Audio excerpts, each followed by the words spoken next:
antaranya adalah beramal pada bulan haram. Kemudian kata Imam Syafi'i rahimahullah ta'ala, barang siapa yang melakukan dosa ataupun maksiat dan sebagainya, maka Allah Ta'ala akan lipat gandakan dosa, wal-iyazubillah. Jadi bila kita dengar pandangan-pandangan ataupun intipati daripada ayat Al-Quran berkenaan dengan kelebihan bulan haram ini, maka tanpa sedar sebenarnya itu adalah satu rahmat buat kita. Bukan sekadar kita nak tunggu bulan Ramadan sahaja, tuan-tuan. Antara penghulu segala bulan, akan tetapi di sana Allah Ta'ala sediakan satu bulan untuk kita sama-sama beramal, sehingga kan Allah Ta'ala dapatkan ganda kita pahala. Jadi kalau kita lihat, kita boleh umpamakan misalannya, bila mana kita datang pasar burung, tuan-tuan, ataupun kita datang supermarket, shopping kompleks dan sebagainya. Kadang-kadang mereka ada buat promotion besar-besaran, ataupun jualan barang secara besar-besaran, mana kata banyak diskaun, potongan sebagainya. Maka waktu itulah kita berkerumun. Maka begitu jugalah kita andaikan bahawasanya Allah Ta'ala sedang buka promosi kepada kita untuk kita sama-sama kejar pahala Allah Ta'ala daripada Allah SWT. Jadi dalam masa yang ada ini, tuan-tuan, insya-Allah kita sambung perbincangan hadis qudsi kita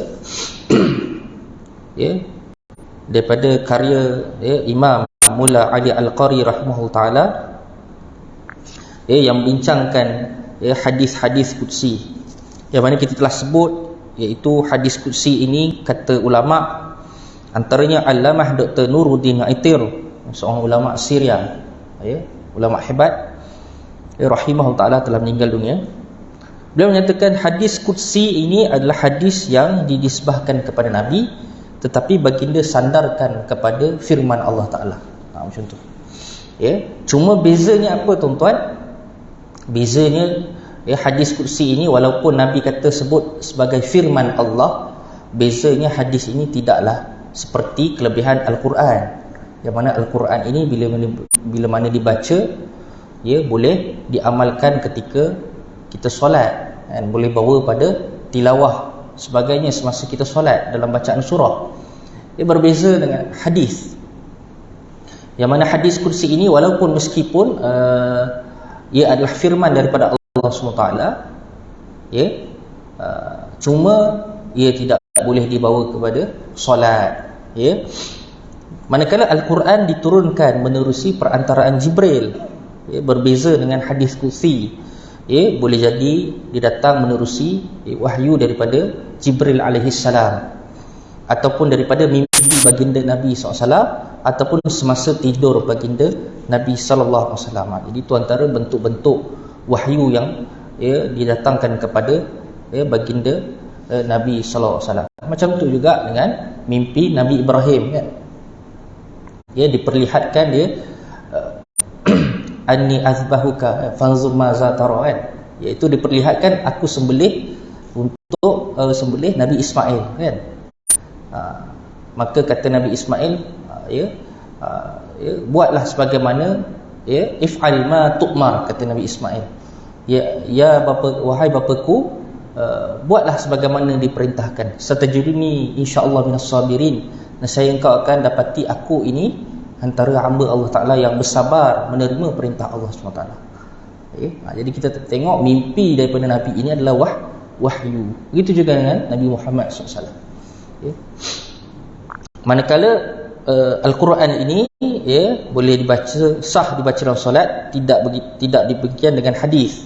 Manakala Al-Quran haram dibaca dalam keadaan orang yang berjunub, tidak demikian dengan hadis qudsi.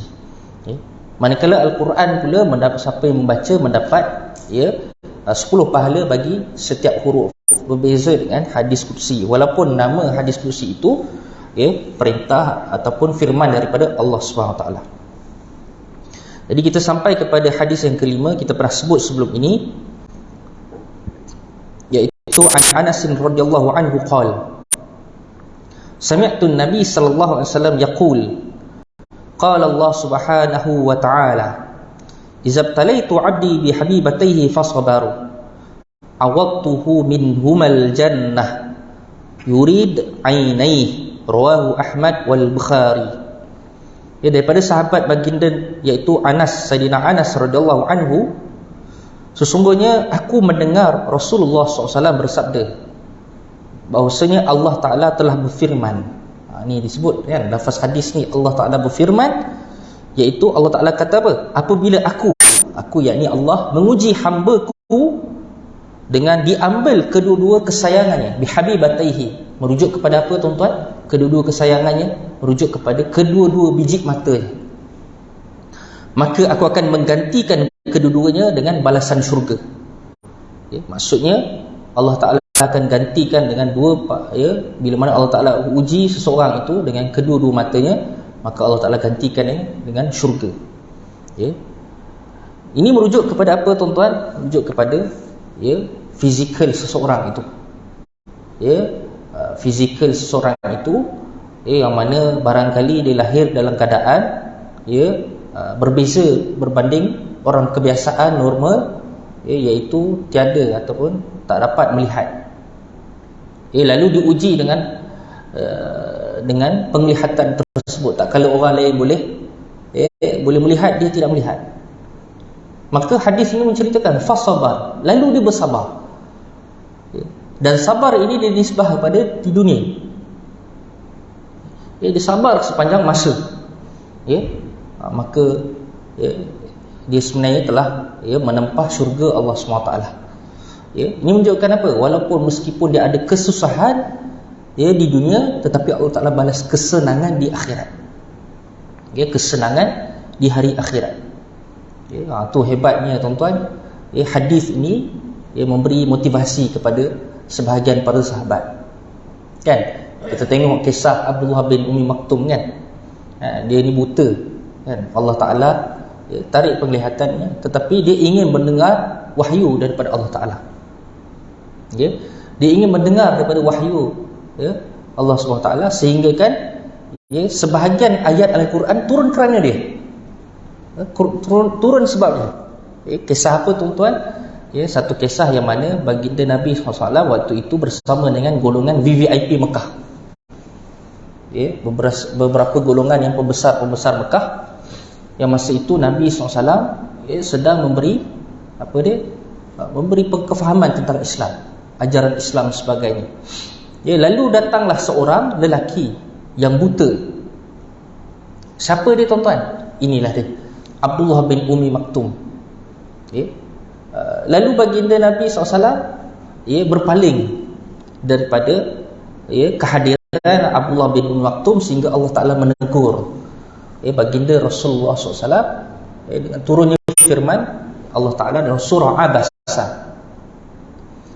Abasa wa tawalla an ja'ahul a'ma, yang dalam juzuk 30 tu. Tak kala baginda Nabi SAW dalam keadaan abasa, bermasam muka, watawalla, dan berpaling. Tak kala apa? Anja'ahul a'ma, ketika mana datangnya seorang buta ketika itu. Ma yudrika la'allahu yazakka.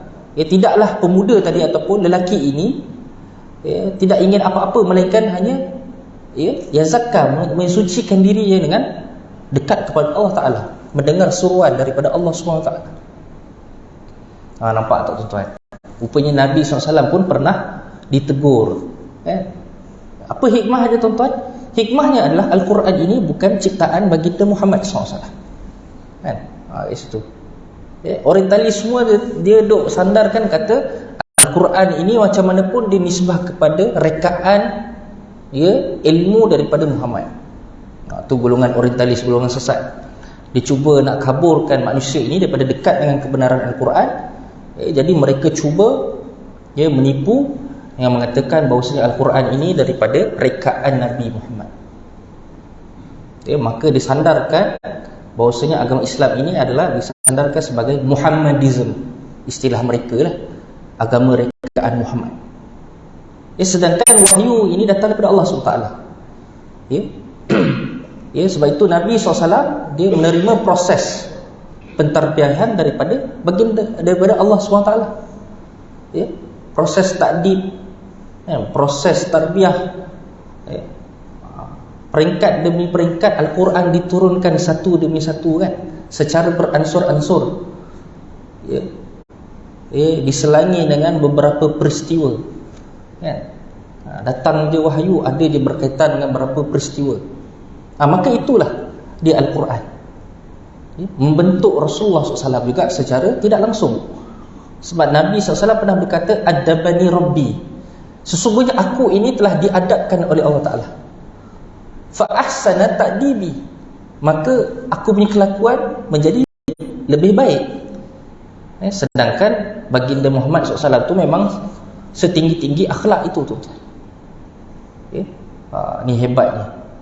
Begitu juga dengan hikmah apa yang berlaku pada di awal kelahiran baginda Nabi SAW. Allah Ta'ala tarik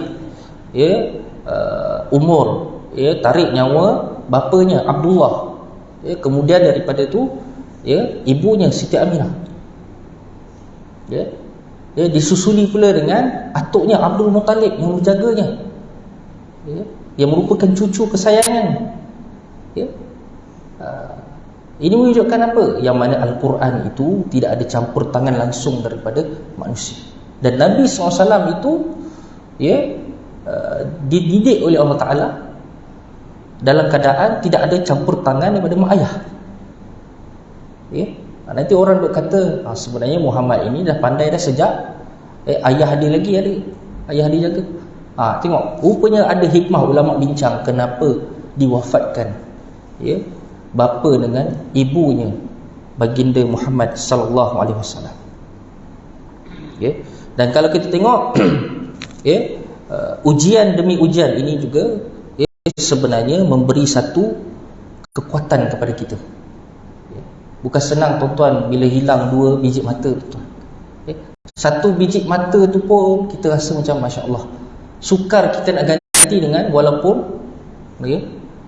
dengan ganti dengan emas sebesar bukit Uhud sekalipun tak mampu ganti dengan nikmat mata yang Allah Ta'ala beri tuan-tuan. Tak mampu tuan-tuan. Hatta orang yang mungkin Allah Ta'ala tarik nikmat penglihatan dia sedikit demi sedikit, macam saya inilah yang rabun, tak seperti macam orang yang sehat matanya kan. Jadi itu juga kita akan menyadari masya-Allah hebatnya sempurnanya ciptaan Allah SWT. Kita akan sedar. Di samping itu kita sedar bahawasanya ada orang yang nikmat dia ditarik oleh Allah Ta'ala, tetapi di sisi Allah Ta'ala dia dekat dengan Allah SWT. Betul tak? Walaupun mungkin di sisi manusia dia tengok ada kekurangan. Betul tak? Macam tadi Abdullah bin Umi Maktum mungkin orang pun tak endahkan dia, tak berapa peduli pasal dia tetapi masya-Allah Allah Ta'ala angkat dia. Sudahnya pernah menjadi dalam sejarah, pernah menjadi muazzin dan pernah juga mengikuti peperangan, sehingga kan ada juga beberapa ayat berkenaan ni. Fa innaha la ta'mal absar, sesungguhnya dia tidaklah buta penglihatan, walakin ta'mal qulubul lati fis sudur, tetapi mereka iaitu orang musyrikin ini buta pada hati mereka. Nampak tuan-tuan? Walaupun golongan musyrikin Mekah tadi dia nampak dari duduk zahirnya, sehingga beberapa mukjizat Nabi dia nampak melihat Rasulullah SAW, tetapi tidak diberi hidayah oleh Allah Ta'ala sehingga buta mata hatinya. Tidak sedemikian halnya seumpama macam Abdullah bin Umi Maktum. Barangkali buta matanya tetapi tidak hatinya, dia menerima sinaran hidayah daripada Allah SWT. Itu hebatnya tuan-tuan. Hidayah itu milik Allah SWT. Dan beberapa kisah kalau kita tengok beberapa ulama, kalau kita tengok antaranya Ibrahim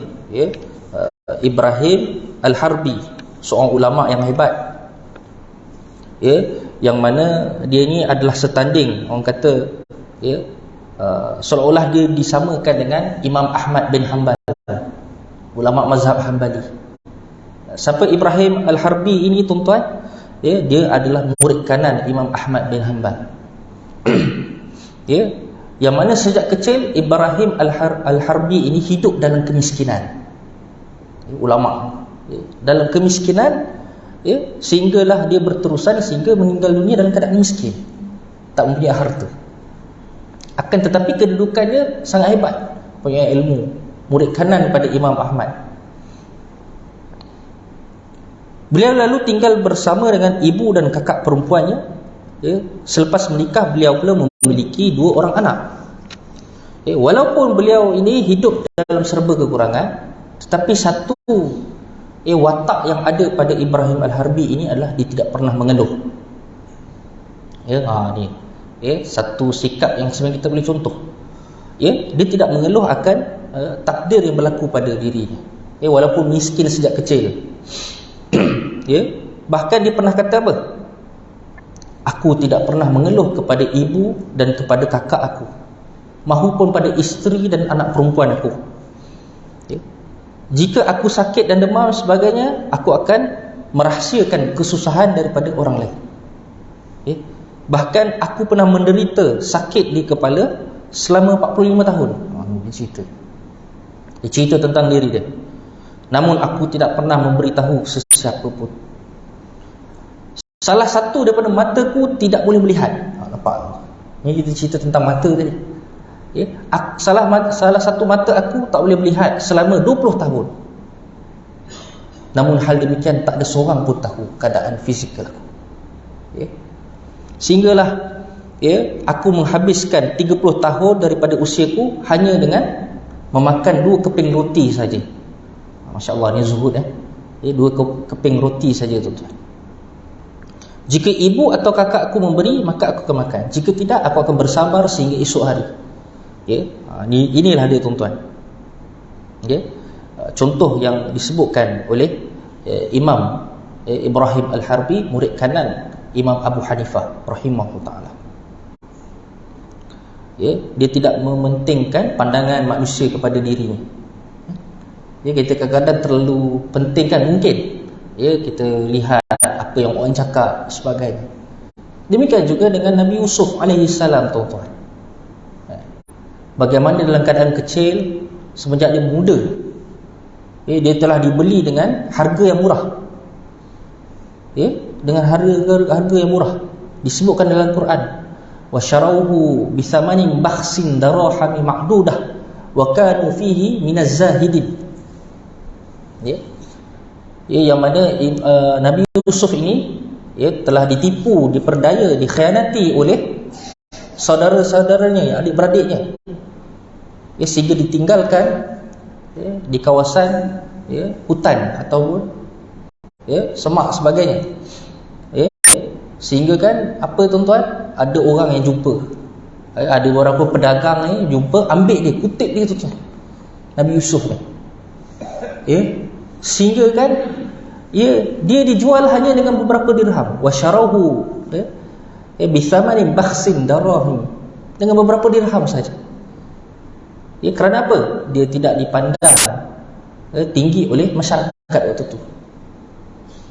Tapi Nabi Yusuf apa tuan-tuan? Dia tidak ambil peduli pun. Dia tak kisah apa pandangan orang ni. Yang dia kisah apa dia tuan-tuan? Dia kisah bagaimana Allah Ta'ala dengan diri dia ya. Dia tidak mementingkan, biarlah aku dijual murah sekalipun kan ya, tetapi itu semua takdir yang dia perlu dilalui sebagai seorang Nabi ya, dia diuji ya. Sebab itu bertepatan dengan hadis apa tuan-tuan, asyaddul bala al-anbiya kan? Sehebat-hebat musibah yang diterima, yang pertama golongan para Nabi. Jadi mula-mula sekali Nabi Yusuf dah dalam keadaan susah kan, dikhianati oleh saudaranya, mula-mula diajak bermain, lalu wa alquhu fi ghayabatil jub, disebut dalam Quran surah Yusuf, dan dilemparkan dalam ya, kawasan hutan dan sebagainya ya. Menyebabkan apa tuan-tuan? Bapanya Nabi Yaqub pun susah hati menangis, sehingga menangis dia tu dikatakan sampai hilang penglihatan dia, dua matanya. Dalam Quran sebut. Kalau kita cerita tentang surah Yusuf ni, antara cerita yang komplit dan lengkap daripada awal sampai habis. Daripada awal tu penuh je dengan episod-episod musibah. Hidup dalam susah, dijual dan dibeli oleh seorang raja, duduk dekat istana pula diuji dengan seorang wanita, lalu difitnah oleh seorang wanita perempuan, Imra'atul Aziz. Kemudian apa yang berlaku tuan-tuan? Dia memilih untuk dipenjarakan. Disebut, direkam dalam Al-Quran.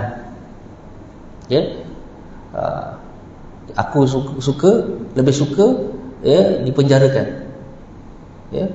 mimma tad'u ilaihi, berbanding apa yang mereka kenakan pada aku. Dia memilih penjara supaya dia dekat dengan Allah Ta'ala, berbanding dia berada di istana yang penuh dengan, walaupun hidup senang, tetapi dia penuh dengan kelalaian, penuh dengan penipuan, penuh dengan fitnah. Duduklah dalam penjara, dalam penjara pula bersama dengan dua orang lelaki, dan dia berdakwah dengan pada pemuda tersebut, untuk kembali kepada Allah Ta'ala, mentauhidkan Allah Ta'ala. Arbabun mutafarriqun amillahul wahidul qahar. Adakah Tuhan yang lebih banyak, lebih baik berbanding dengan Tuhan yang esa, yang maha perkasa? Nampak tak? Dia bagi soalan mantik kepada dua orang penjara tu. Ya sahibai sijni, wahai sahabat aku, teman sepenjara. Itu konsep dakwah tuan-tuan. Walaupun duduk dalam penjara ni orang jahat, tapi Nabi SAW dan Nabi Yusuf AS dilemparkan dalam penjara, dan dia tak hentikan tugas dakwah tersebut dan teruskan sehinggalah dia berdakwah kepada dua orang yang bersamanya. Dan dirakamkan dalam hadis, ma yusibul muslim min nasabin wala wasabin wala hammin wala huznin wala azan wala ghammin hatta syaukah yushaquha. Tidaklah seorang muslim itu ditimpa keperihan, kepenatan, kesakitan, kesedihan, termasuk kerisauan, stres sebagainya, melainkan Allah Ta'ala akan gugurkan semua dosa-dosanya. Itu antara kita perlu ingat. Bila mana Allah Ta'ala uji kita, kita ingat, insya-Allah Allah Ta'ala akan hancurkan dosa kita, musnahkan dosa-dosa kita yang lalu. Kerana kalau kita ingatlah sang pendosa, maka dengan mudah kita akan bertenang dengan takdir yang kita terima. Barangkali dengan dosa yang kita buat, maka Allah Ta'ala datangkan ujian. Sebab itu tuan-tuan, sifat mengeluh ini pula disebut beberapa ulama, sehingga kan antaranya Imam Ahmad bin Hanbal, dia kata apa? Semenjak aku mengerti bahawasanya malaikat di sisi aku ini menulis apa ucapan, walaupun ucapan tu sia-sia, maka aku tidak mengeluh. Dalam Quran surah Qaf, Allah Ta'ala sebut apa? Ma yalfithu min qawlin illa ladaihi raqibun atid. Tidaklah ucapan yang oleh manusia itu, lafaz yang dikeluarkan oleh manusia itu, melainkan akan dicatat oleh raqib dan atid. Walaupun ucapan sesiapa, ucapan tu kata Imam Ahmad bin Hanbal, walaupun ucapan ke o ke, aku tidak akan sebut. Kerana apa? Amalan tu kena jaga tu lafaz. Sehinggalah dia diuji. Dan contohnya, kalau kita tengok Nabi yang tidak mengeluh ni, antaranya apa tuan-tuan? Nabi Yaqub. Bila Nabi Yusuf ini tak dijumpai sebagainya, maka beberapa anaknya, saudara-saudara Yusuf ini jealous, cemburu. Dia kata apa? Kenapa tak habis-habis lagi dengan Yusuf, kan? sebagai bathi wa huzni ila Allah wa a'lamu minallahi ma la ta'lamun. Sesungguhnya aku ni hanya mengeluh sedih aku, keresahan aku hanyalah kepada Allah Ta'ala, dan aku lebih mengerti daripada kamu yang tak tahu apa-apa. Jadi sunnah tidak mengeluh ni ada pada Nabi Yaqub. Qala innama ashku bathi wa huzni ila Allah wa a'lamu minallahi ma la ta'lamun. Kalau kita baca surah Yusuf, daripada ayat ini nescaya kita akan rasa tenang. Masya-Allah, betapa peritnya penderitaan seorang ayah, dah lah tak dapat jumpa dengan anak selama beberapa tahun, kesusahan yang dihadapinya sehingga dalam keadaan hilang penglihatan Yaqub, sedih yang teramat sangat. Kemudian disebutlah dalam sebuah hadis berkenaan dengan sifat yang tidak suka mengeluh. Rupanya ada hadis berkenaan dengan sifat yang tidak suka mengeluh ini. Izab talaitu, Allah Ta'ala suka seorang itu dengan caranya apa? Allah Ta'ala datangkan ujian, test. Allah Ta'ala datangkan test kepada mereka, cubaan kepada mereka. Sebab tu dalam riwayat yang lain, tak silap saya, hadis Sahih Muslim menyatakan may yuridillahu bihi khairan yusib minhu. Siapa yang Allah Ta'ala kehendaki kebaikan pada seseorang, Allah Ta'ala nak bagi level kebaikan yang sangat, maka Allah Ta'ala akan uji dia. Allah Ta'ala akan uji dia, bagi dia cubaan, ujian dalam kehidupan dia. Maka dia kata, Allah Ta'ala berfirman, falam yashkini ila uwadihi. Dia tahu dia terima amal yang baru. Merujuk kepada apa tuan-tuan? Ini kiasan saja. Hadis ni kiasan saja, menunjukkan Allah Ta'ala akan gantikan amal yang baru. Itu keistimewaan tidak berkeluh kesah terhadap ujian yang Allah Ta'ala berikan. Kenapa kita tidak digalakkan mengeluh? Sebab kebanyakannya manusia, realitinya tidak suka mendengar keluh kesah manusia. Itu sebenarnya. Kalau kita cerita banyak-banyak, juga akan keluhkan kembali masalahnya kepada kita. Sangat jaranglah orang yang bila mana kita luahkan kepada mereka, lalu dia dapat menyelesaikan masalah kita. Sangat jarang. Jadi berbanding memperbanyakkan keluhan, maka lebih banyaklah kita perlu perbanyakkan istighfar. Jalan mal lazimal istighfar, kata Nabi SAW, hadis riwayat Abu Daud, siapa yang melazimi istighfar, maka makhraja, maka Allah Ta'ala akan jadikan kesempitan yang dia alami itu datangnya pelbagai jalan yang dia tak sangka-sangka. Wa min kulli hammin faraja, dan segala kekesahan dia, kesahan dia, keluhan dia, kesedihan bidin yang juga cicit kepada Nabi SAW. Mengajarkan kepada Al-Hasan bin Ali bin Abi Talib bahawasanya Rasulullah SAW pernah berucap satu zikir, iaitu la ilaha illallah al-azimul alim, la ilaha illallah rabbus samawati wal ardi wa rabbul arshil azim. Hadis riwayat Bukhari dan Muslim. Iaitu tiada Tuhan selain Allah yang maha agung dan maha penyabar. La ilaha illallah rabbus samawati wal ard wa rabbul arshil azim, dan tiada Tuhan selain pada Allah Ta'ala yang mana merupakan Tuhan langit dan bumi dan Tuhan arsh yang besar. Setelah Ali Zainal Abidin mengajar Al-Hasan ini yang merupakan cicit kepada Rasulullah SAW, lalu beliau telah terlepas daripada sebarang hukuman. Ini yang dikatakan apa disangka-sangka mendapat pelepasan daripada Allah Subhanahu wa Ta'ala. Dan hadis yang seterusnya, An Shaddad bin Aus radhiyallahu anhu sami'tu fa innahu yaqumu min mad'ajihi min madja'ihi zalika kayawma waladtuhu ummuhu minal khataya.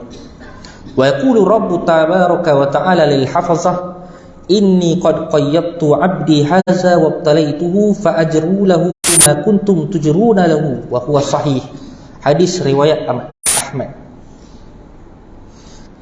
Allah Ta'ala telah berfirman, apabila aku uji seorang hamba-Ku yang mukmin, lalu dia mengangkat pujian kepada aku. Tengok. Dia diuji, lalu dia mengangkat pujian itu kepada Allah. Dan dia bersabar atas ujian yang aku berikan kepadanya. Maka tak kala dia bangkit daripada pembaringannya nanti, ataupun di atas katilnya, seolah pada hari dia dilahirkan oleh ibunya, bersih daripada sebarang dosa. Lalu Allah Ta'ala akan bertitah kepada para malaikat, wahai penulis amalan, malaikat yang menulis amalan, aku telah mengikat dan menimpakan musibah kepada hamba-Ku ini, maka tuliskanlah pahala yang biasa kamu tuliskan baginya ketika mana dia sihat. Amin kepada dia bahawasanya kalaulah dia sebelum ini biasa adatnya ulang alik pergi surau atau masjid, maka tulislah pahala dulu. Ataupun dalam hadis yang lain Allah Ta'ala sebut, idza marada 'abdi aw safara kutiba lahu ajru mithlu ma kana ya'mal muqiman sahihan. Bila mana hamba aku sakit, tulislah amal baiknya ketika mana dia sihat. Kalau waktu dia sakit, sebelum dia tu, waktu dia sihat, dia pernah solat duha, ataupun solat-solat sunat yang lain. Tapi disebabkan sakit yang telah menyebabkan dia sangkut, tak boleh buat, berdiri pun tak boleh atau sebagainya, maka Allah Ta'ala perintahkan malaikat untuk kutibalahu, dituliskan amalan dia, sebagaimana yang pernah dilakukan oleh waktu dia sihat ataupun ketika dia mukim. Itu rahmat Allah SWT. Itulah rahmat dia Allah SWT, tuan-tuan.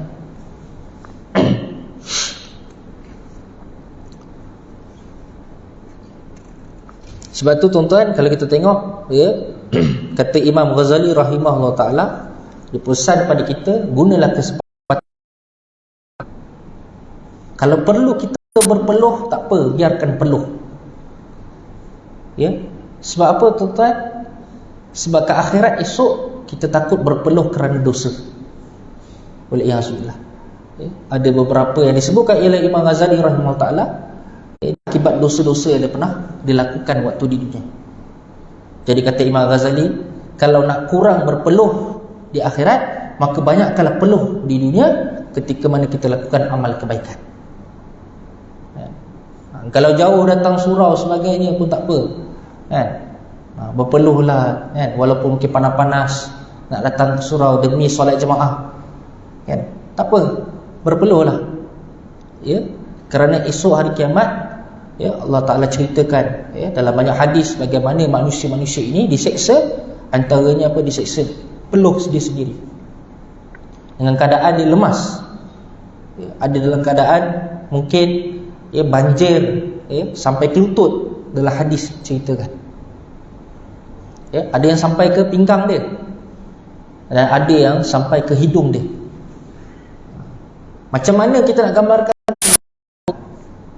Tetapi itu yang diceritakan dalam hadis, dan benda itu berlaku, maka kita yakini bahawasanya memang ada azab di mahsyar nanti.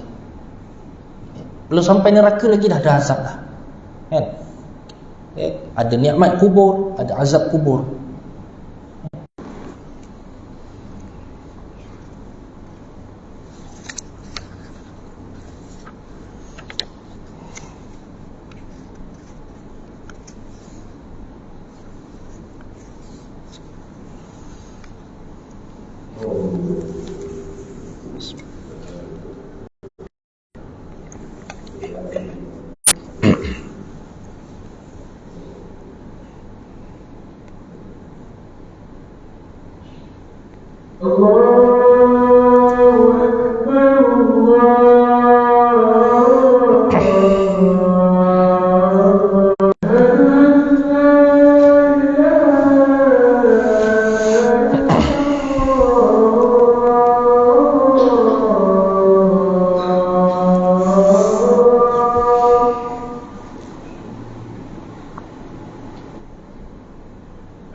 Jadi tuan-tuan, insya-Allah kita akan sambung hadis yang ketujuh, yang mana diceritakan satu hari baginda menziarahi orang yang sakit. Maka baginda berkata, bergembiralah, sesungguhnya Allah Ta'ala berfirman, demam ini adalah apiku, yang aku timpakan kepada hamba-Ku yang beriman di dunia lagi, supaya menjadi penawar baginya untuk api neraka di hari kiamat. Hadis riwayat Ahmad dan Imam Baihaqi rahimahullah. Disebabkan hadis ini, maka ada sahabat namanya Ubay bin Ka'ab. Ubay bin Ka'ab ni orang hebat lah tuan-tuan. Sebab apa? Pernah sekali Jibril alaihissalam kata, sesungguhnya kau perlu baca Al-Quran ini wahai Muhammad kepada sahabatmu. Maka Nabi tanya, siapakah sahabat itu? Nama dia Ubay bin Ka'ab. Maka sampaikanlah salam dia. Maka bila mana Rasulullah SAW nak baca Al-Quran dengan Ubay bin Ka'ab, Ubay bin Ka'ab rasa terharu. Kenapa kena baca kepada aku ya Rasulullah? Kerana Jibril pernah kongsikan kepada aku supaya baca kepada engkau. Dan dia sampaikan salam kepada engkau. Maka Ubay bin Ka'ab rasa terharu tuan-tuan, rasa sebab. Rasa sebab apa? Malaikat Jibril kenal aku rupanya. Ubay bin Ka'ab ni tuan. Ini hebat. Sebab tu ada sebahagian sahabat Nabi bila mana baca Al-Quran, sehingga awan-awan ni berkumpul. Bila dia baca tu dekat kawasan dia tempat dia baca, rumah dia tu dekat dia dengan kuda. Yang mana kuda hampir memijak anak aku. Waktu tu anak dia kecil lagi. Maka kata Nabi SAW, kalau kau baca lagi, kau teruskan ayat engkau, nescaya kau boleh lihat itulah malaikat, kata Nabi. Tapi itulah dia tuan-tuan, nak cerita betapa sangat dikenali oleh para malaikat. Sampai macam tu sekali. Jadi antaranya Ubay bin Ka'ab. dia pernah minta kepada Rasulullah, ya Allah, Rasulullah, aku ini kalau boleh nak sentiasa demam. Nak demam dia sentiasa supaya apa? Supaya Allah Taala boleh dapat ala abdi mukmin. Ia adalah api daripada aku. Api itu merujuk kepada kepanasan yang datang daripada aku, kepada hamba aku yang beriman. Yang mana litakuna hazzahu minan nar yaumil qiyamah, dia akan jadi asbab. Astaghfirullahalazim li wa lakum.